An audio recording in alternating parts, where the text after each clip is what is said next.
बदकिस्मती से मिस्टर अली यार खान, बाज़ औक़ात हम ऐसे दोस्तों से महरूम हो जाते हैं जिन पर हमें मुकम्मल एतमाद होता है और जिन पर हम अपने एतमाद का महल तामीर कर लेते हैं। आप भी उन्हीं में से एक हैं। आप जिन नेक जज्बात के तहत तंजीम में शामिल हुए और तंजीम के लिए आपने जो कुछ किया, हमने दिल से उसकी कदर की और हमारे इन अखुवत के जज्बों को जिला मिली जो हम हर मुसलमान के लिए दिल में रखते हैं। हमारे पाकिस्तानी भाई बेशतर मामलात में हमारे हम रिकाब रहे हैं और उन्होंने हमारे लिए बहुत कुछ किया है। बिलाशुबा हम इस बात को फरामोश नहीं कर सकते, लेकिन इनफरादी तौर पर बाज़ औक़ात अच्छे से अच्छा इंसान रास्ते से भटक जाता है। और माफ़ कीजिएगा अली यार खान, आप भी उसी हवसे ज़र का शिकार हो गए जो इंसान को इंसानियत से बहुत दूर कर देती है, उसके तमाम जज्बों को मौत की नींद सुला देती है। बेशक दौलत की चमक ऐसी ही चीज़ है और हमारा गम व गुस्सा बरहक है, चूंकि हम आपसे ये उम्मीद नहीं रखते थे। हमें आप पर मुकम्मल एतमाद था। मैंने हैरत से कहा, क्या मैंने ये एतमाद मजरू किया है? साबित नज़मी ने कहा, ये सवाल आप कर रहे हैं अली यार खान। हर इंसान के वजूद में ज़मीर नाम की कोई शय होती है। ये सवाल करते हुए आपका ज़मीर क्या कहता है? क्या आपको सीने की गहराइयों में कोई चुभन महसूस नहीं होती? मैंने बेचैन होकर कहा, आप क्या कहना चाहते हैं आखिर? एहसान फरोगी ने तेजी से कहा, वो जो कहते हुए हमें शर्म महसूस होती है, लेकिन माफ कीजिए जिसे सुनते हुए आपकी आंख नहीं झपकती। मैंने कहा, ऐसी कोई बात नहीं है एहसान फरोगी, आप भी मेरे बारे में यही ख्यालात रखते हैं। वो बोला, मैं सबसे ज्यादा शर्मिंदा हूँ मिस्टर अली, क्योंकि मैंने बहुत बढ़ चढ़कर तुम्हारी दोस्ती के दावे किए थे। मैंने कहा, और अब? वो बोला, अब मैं इस एहसास से ही शर्मिंदा हूँ और आंख उठाने के काबिल नहीं रहा हूँ। साबित नज़मी ने कहा, आप मुसलसल दिफा कर रहे हैं मिस्टर अली, लेकिन आपकी हर कोशिश आपकी पेशानी पर एक बदनुमा दाग का इजाफा कर देती है। एक बुराई 100 अच्छाइयों को जन्म देती है। आपका चेहरा मासूमियत का नकाब चढ़ाए रखने में नाकाम है। जिस अंदाज में आप सवालात करके खुद को इन मकरूह वाक़यात से लाइल्म रखने की कोशिश कर रहे हैं, हमारे नज़दीक उसने आपके किरदार को और गंदा कर दिया है। कर्ब और अजियत के 2 धारी खंजर मेरे वजूद को जख्मी कर रहे थे। दिलो दिमाग में आग लग गई थी। एक लम्हे के लिए ज़हन तारीक हो गया था। उन लोगों के अल्फाज मेरी समझ में नहीं आ रहे थे। मैं फटी फटी आंखों से उन्हें देख रहा था। एहसान फरोगी ने कहा, जो हम में शामिल हैं अपने सीने सिर्फ नेक जज्बों से मामूर रखते हैं। ज़रो जवाहिर, दौलत के अंबार उन्हें मुतासिर नहीं करते। दुनिया की कोई कुव्वत उन्हें अपने मकसद से नहीं हटा सकती। उनका सिर्फ एक ही टारगेट है, फ़लस्तीन की आज़ादी, यहूदी रियासत का खात्मा, और उस जज्बे को वो किसी कीमत पर फरोख्त नहीं करते। मैंने जहर आलूद लहजे में कहा, खूबसूरत और जज्बाती अल्फाज का ये मुकाबला अगर ख़त्म हो गया हो तो मैं भी कुछ बोलूं, या अगर आप लोग मजीद अल्फाज की बाजीगरी दिखाना चाहते हो तो मेरी तरफ से इजाज़त है। वो बोला, मसला हमारा है अली यार खान, आपने जो कुछ किया एक फ़लस्तीनी ये नहीं कर सकता था। सीना हमारा सुलग रहा है, आपका नहीं। आप हमारे इस इजहार को कोई भी नाम दे सकते हैं। मैंने कहा, मुझे शुबा भी नहीं था कि किसी मरहले पर आप लोग मुझे अपने दरमियान से इस तरह निकाल देंगे। क्या जहर के ये खंजर इस्तेमाल करने से कबल आप मुझे मेरे जुर्म से आगाह नहीं कर सकते? अगर आपकी गलत फहमी रफा हो गई तो क्या मैं इन अल्फाज को भूल सकता हूँ? साबित नज़मी बोला, गलत फहमी शायद। कुछ कहते कहते रुका और फिर बोला, आप मगरबी जर्मनी क्यों गए थे? मैंने कहा, ये सवाल आप शहनाज मरजूका और दानिश रमजी से कर सकते हैं। नज़मी ने कहा, ये नाम आपकी तख्लीक है, हमारा इनसे कोई वास्ता नहीं है। वहाँ मौजूद लोगों में से कोई इस नाम का शख्स हमारा साथी नहीं। मैंने कहा, नामुमकिन? ये कैसे मुमकिन है? साबित नज़मी ने अपने एक साथी को इशारा किया और उसने जेब से 2 तस्वीरें निकाल कर मेरे सामने रख दी। बोला, इनमें से किसी को पहचानते हैं आप? मैंने तस्वीरें देखी और उछल पड़ा। कहा, यही दोनों हैं, ये शहनाज मरजूका है और ये। साबित नज़मी ने कहा, दानिश रमजी। मैंने कहा, हाँ, ये दानिश रमजी है। वो बोला, नहीं मिस्टर अली, ये शख्स मिकाइल दरियान है, इसराइली दहशत पसंद तंजीम अनरूख का एक सरगर्म रुकन और लड़की तिल अवीव के एक मुअज़्ज़ज़ खानदान की रुकन मोरलीना है, जो रज़ाकाराना तौर पर अनरूख में शामिल हुई है और फ़लस्तीनियों को ज़बरदस्त नुकसानात पहुंचा चुकी है। मैंने आहिस्ता से कहा, नामुमकिन। वो बोला, इन दोनों ने आपसे मुलाकात करके आपको मंजिल से भटकाया है मिस्टर अली, हमें यही इत्तला मिली है। मैंने कहा, ये दोनों मुझसे फ़लस्तीनी मुजाहिदीन की हैसियत से मिले थे और इन्होंने मुझे तिल अवीव से बॉन पहुंचाने में मेरी मदद की थी। नज़मी बोला, एक तयशुदा मंसूबे के तहत। एक अहम मुआहदे के तहत, और वो मुआहदा ये था कि आप इसराइल के एटमी राजों का बाजार सजाएं और अपनी मालूमात किसी बड़े मुल्क के हाथों फरोख्त कर दें ताकि वो बड़ा मुल्क इसराइल या इसराइल को इस सिलसिले में ब्लैकमेल कर सके। मैंने कहा, ये बहतान है, खुदा के लिए ये इल्जाम मुझ पर न लगाया जाए। एहसान फरोगी ने गम गुस्से के मिले जुले जज्बे से कहा, हक़ाइक़ को झुटलाया तो जा सकता है, गलत साबित नहीं किया जा सकता। मैंने बमुश्किल कहा, आप भी मिस्टर फरोगी? उसने कहा, हाँ अली। ये अल्फाज अदा करते हुए दिल टुकड़े टुकड़े हो गया है, लेकिन मजबूरी है। मैंने कहा, मेरी वकालत करने वाला कोई है बैरूत में या इस अजनबी शहर में? इस अजनबी मुल्क में एक पाकिस्तानी तन्हा है। एहसान फरोगी ने कहा, पाकिस्तान का नाम इस सिलसिले में ना लिया जाए तो बेहतर है। अंदरुख के वो दोनों रुकन भी मुहिब्बे वतन थे। मोरलीना एक करोड़पति बाप की बेटी है, फिर भी दौलत के लिए भटक गई। सिर्फ 20 लाख डॉलर के लिए उसने अपने वतन से गद्दारी की। और तुम मिस्टर अली, तुम पाकिस्तानी जरूर हो, लेकिन जो कुछ तुमने किया वो तुम्हारा जाती फेल है। मैंने कहा, ओह, तो उन दोनों ने ये सब कुछ अपने वतन से गद्दारी करते हुए किया है। वो बोला, जाहिर है, दौलत के हुसूल के लिए अच्छे अच्छे भटक जाते हैं, उन्हें एक मौका मिला वो नहीं चूके, और आप मिस्टर अली, आप भी। मैंने कहा, मुझ पर लगाए हुए इस इल्जाम के सिलसिले में कोई और अदालत भी लगेगी या सिर्फ आप लोग मेरे बारे में फैसला करने के मजाज हैं? साबित नज़मी ने कहा, जो लोग यहाँ मौजूद हैं वो तुम्हारे बारे में फैसला कर सकते हैं। मैंने कहा, पहले मैं दोहरा दूं, उसके बाद आप मुझसे सवालात कर सकते हैं। आकिल तिवारू के सिलसिले में मैंने शदीद मुशक्कत की और जो हालात मैं बता चुका हूँ उनसे गुजर कर कैद हो गया। वो लोग मुझे तिल अवीव ले जा रहे थे कि रास्ते में वो लड़की अपने चंद साथियों के साथ मिली और फलस्तीनी एजेंट की हैसियत से उसने मुझे रिहाई दिलाई। उनके बयान के मुताबिक उस वक्त मेरी शदीद तलाश शुरू हो गई और तिल अवीव से अहकामात जारी हुए कि मुझे किसी कीमत पर इसराइल से न निकलने दिया जाए। इन हालात में दानिश रमजी ने मेरे चेहरे पर एक शख्स लुइस हार्बिन का मेकअप करके मुझे मगरबी जर्मनी भिजवा दिया, क्योंकि उसके ख्याल में इसके अलावा और कोई चाराए कार नहीं था। मैंने जर्मनी में क़याम किया और फिर उन दोनों ने वहां पहुंचकर मुझे यहाँ भिजवाने के इंतजामात किए और मैं यहाँ गया। मुमकिन है वो लोग गलत हों, लेकिन ये बात कैसे साबित हो सकती है कि मैंने तंजीम से गद्दारी की है? साबित नज़मी ने कहा, आपका बयान काफी हद तक दुरुस्त है। खराबी उस वक्त पैदा हुई जब आपका राब्ता उन दोनों से कायम हुआ। उन्होंने एक तीसरा मंसूबा आपके सामने पेश किया और आप उस पर तैयार होकर बॉन पहुंच गए। वहां आपने इसराइल के एटमी राजों की फरोख्त के लिए बातचीत शुरू कर दी। इसका सबूत चाहते हैं आप? मैंने जवाब दिया, हाँ यकीनन। साबित नज़मी ने एक और साथी को इशारा किया और वो अपनी जगह से उठकर बाहर निकल गया। मेरे अंदर अब ठहराव पैदा हो गया था। हिजानी कैफियत खत्म हो गई थी और तमाम ज़हनी कुव्वतें जाग उठी थीं। मैं उन लोगों को भी बेकसूर समझता था। यकीनन ये कोई गहरी साजिश थी मेरे खिलाफ। चंद लम्हे के बाद वो शख्स वापस आ गया। उसने एक टेप रिकॉर्डर मेज पर रख दिया और फिर कैसेट रिवाइंड करके ऑन कर दिया। मैं हैरानी से उस कैसेट को देख रहा था कि उसमें क्या है, लेकिन दूसरे ही लम्हे में चौंक पड़ा। कैसेट से मेरी आवाज उभर रही थी। जैसा कि तुम जानती हो, मैं ना तो कोई जराइम पेश आदमी हूँ और ना ही मेरे जहन पर ये भूत सवार है कि मैं फार्मूला फरोख्त करके दौलतमंद आदमी बन जाऊँ। बस वो लोग जो मेरे जरिए अपना उल्लू सीधा करना चाहते हैं मुझे इस मोड़ पर ले आए हैं, वरना शायद मैं तो ये हिम्मत कभी न कर सकता। मेरे दिल में भी ये ख्वाहिश है कि अपने तौर पर अपनी जिंदगी के लिए कुछ करूँ। इसका कोई जरिया अब तक मेरे हाथ नहीं आया था, लेकिन अब ये सूरत पैदा हो गई है तो मैं भी इस मौके से फायदा उठाने का ख्वाहिशमंद हूँ और इसीलिए मैंने मिस्टर स्मिथ की पेशकश कबूल की है। ये मेरी ही आवाज थी। ये मेरे ही अल्फाज थे जो मैंने सोलीता से कहे थे और ये अल्फाज मुझे मुजरिम करार देते थे। लेकिन ये अल्फाज रिकॉर्ड हो रहे होंगे मुझे गुमान भी नहीं था। साजिशी मुझे उंगलियों पर नचा रहे थे।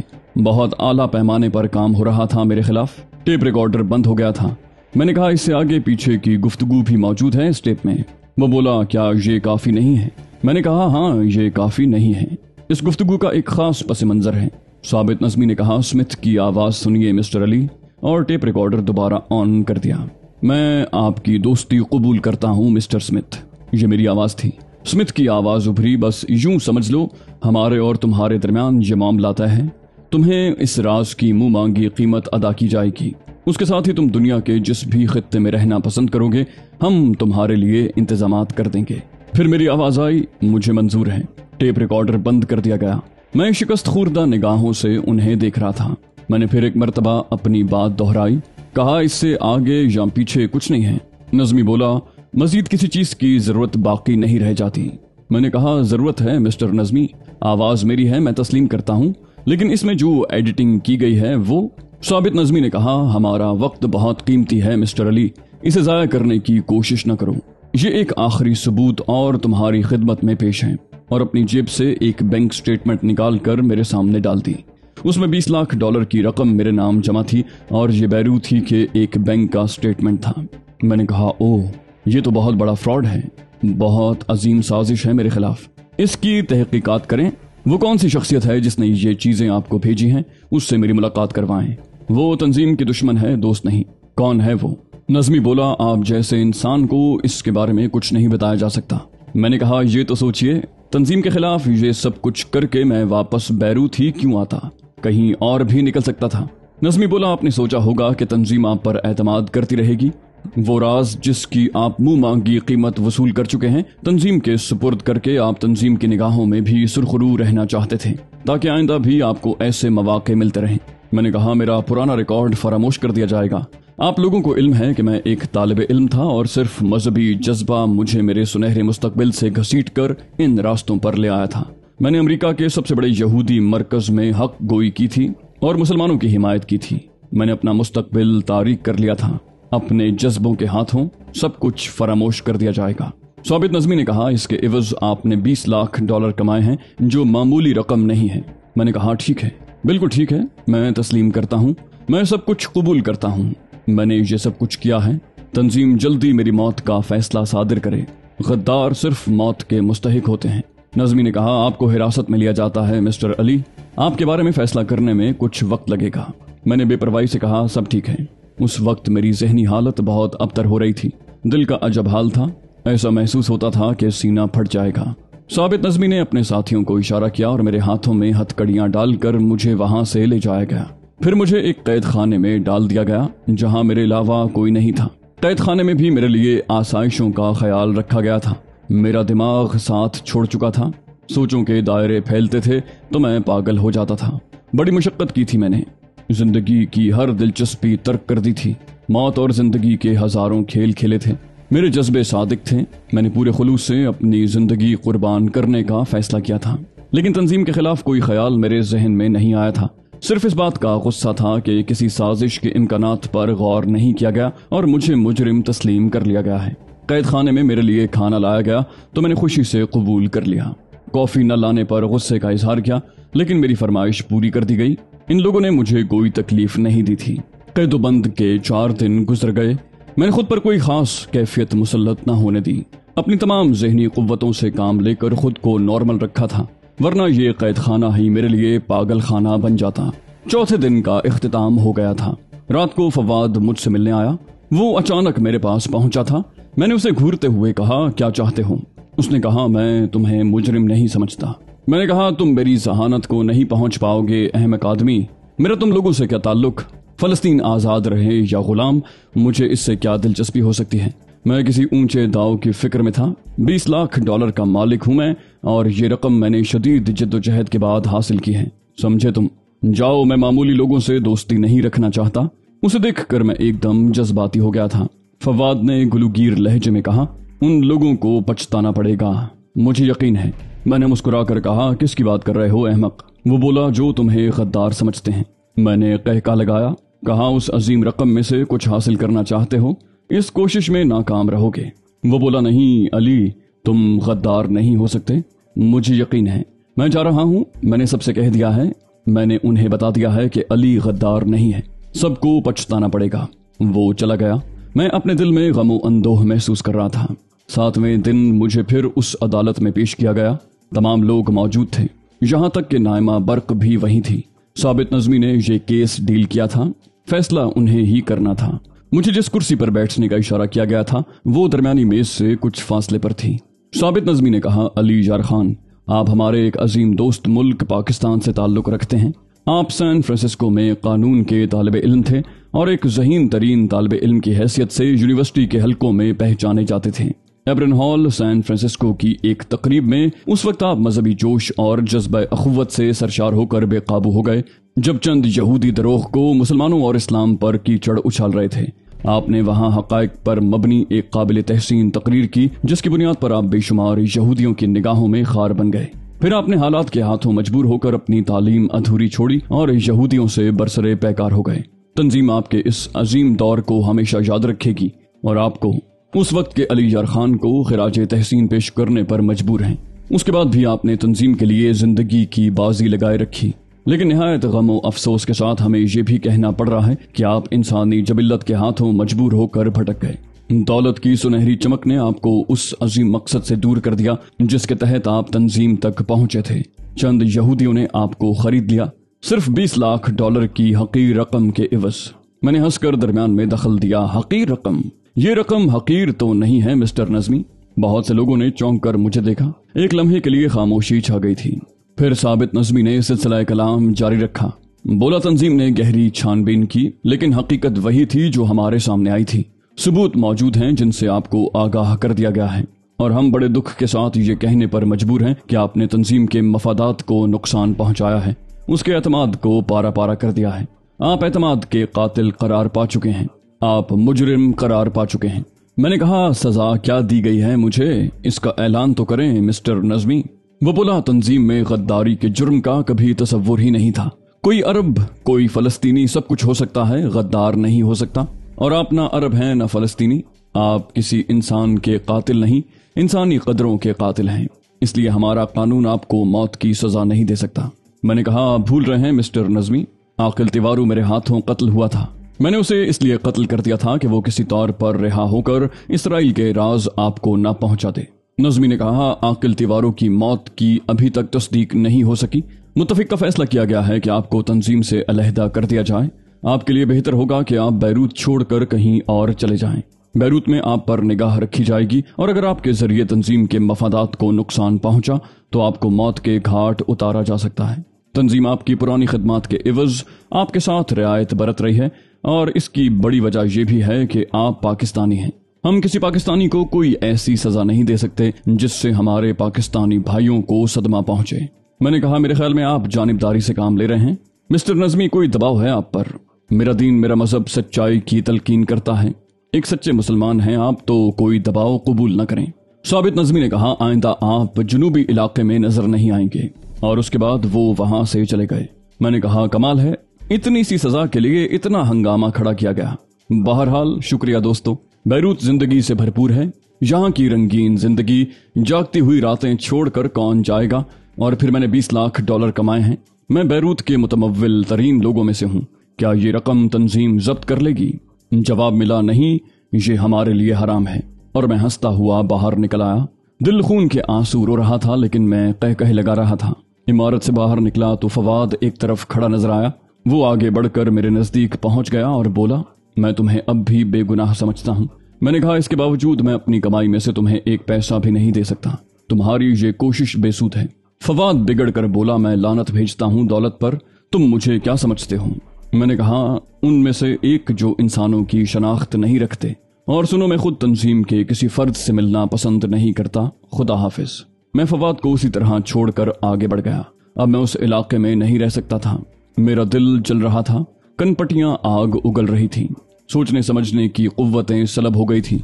दिल चाह रहा था कोई ऐसा काम करूं जो अब तक न किया हो। जिंदगी में तब्दीली चाहता था, कोई ऐसी तब्दीली जो दिल को सुकून बख्शे। बैरूत इस मामले में कल्लाश नहीं था। हर तरफ रंगीनियां बिखरी हुई थी। मुझे किसी पनाहगाह की तलाश थी, और ये पनाहगाह ग्रीन गोल्ड थी। ग्रीन गोल्ड ज्यादातर गैर मुल्कियों से भरा रहता था। उस वक्त भी वहां खूब रश था। मैंने जिंदगी में पहली बार शराब चखी। सीने की जलन बेअंदाजा थी, लेकिन आग को आग बुझा रही थी।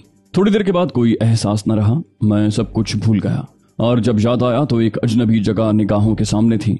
और वो शहर, हसीन माहौल, लेकिन उस माहौल में एक अजनबियत थी। प्लास्टर ऑफ पेरिस के मुजस्मे बेशर्मी और बेहयाई के मजर थे। मैं घबरा कर उठ गया। मेरी निगाहें इधर उधर भटकने लगी, और फिर दरवाजे से एक हसीन लड़की अंदर दाखिल हुई।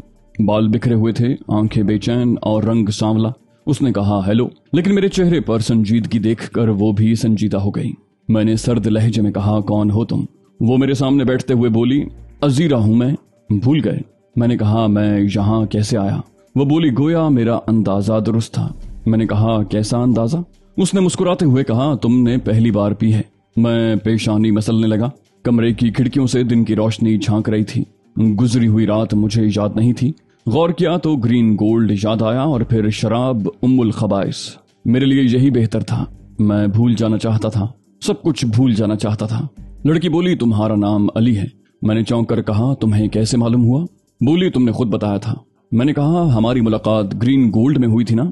वो इस बात में सर हिलाते हुए बोली, हाँ। मैंने कहा, फिर क्या हुआ? वो बोली, तुम बहक रहे थे, लोग तुम पर हंस रहे थे, मैं तुम्हें अपने साथ ले आई, यहाँ आकर तुम सो गए। मैंने कहा, तुम कौन हो? वो बोली, मैंने तुम्हें रात को भी अपना नाम बताया था और अब भी बताया था कि मैं अजीरा हूँ। मैंने कहा, ये तुम्हारा मकान है? बोली, हाँ, मेरा ही समझ लो। मैंने कहा, और कौन रहता है यहाँ? बोली, सिर्फ मैं। मैंने कहा, मैं भी यहाँ रहना चाहता हूँ, बेघर इंसान हूँ, तन्हा नहीं रह सकता, तन्हाई मुझे हलाक कर देगी, क्या मैं यहाँ रह सकता हूँ? वो बोली, तुमने शराब क्यों पी थी? मैंने कहा, सुनो, मैं भूखा हूँ, कुछ खिलाओगी मुझे? उसने कहा, नाश्ता तैयार है, अभी लाती हूँ, और उठकर बाहर निकल गई। दिमाग अभी सो रहा था, हराम शाह ने सब कुछ छीन लिया था। मैंने सर को 2-3 झटके दिए, तभी निगाह गुस्ल खाने के दरवाजे की तरफ उठ गई। मैं लड़खड़ाते कदमों से बाथरूम में दाखिल हो गया। फिर खासी देर तक गुस्ल करने के बाद जब मैं बाहर निकला तो अजीरा नाश्ता सजाए बैठी थी। तो दोस्तों, ये थी हमारी आज की एपिसोड। उम्मीद करते हैं आपको हमारी कहानी पसंद आई होगी। जाने से पहले इस वीडियो को लाइक कीजिए और शेयर करना मत भूलिए। कमेंट करके हमें बताइए कि आपको हमारी वीडियो कैसी लगी, और अगर अभी तक आपने इस चैनल को सब्सक्राइब नहीं किया तो इसे सब्सक्राइब कीजिए और बेल आइकन दबाकर ऑल नोटिफिकेशंस ऑन कर लीजिए।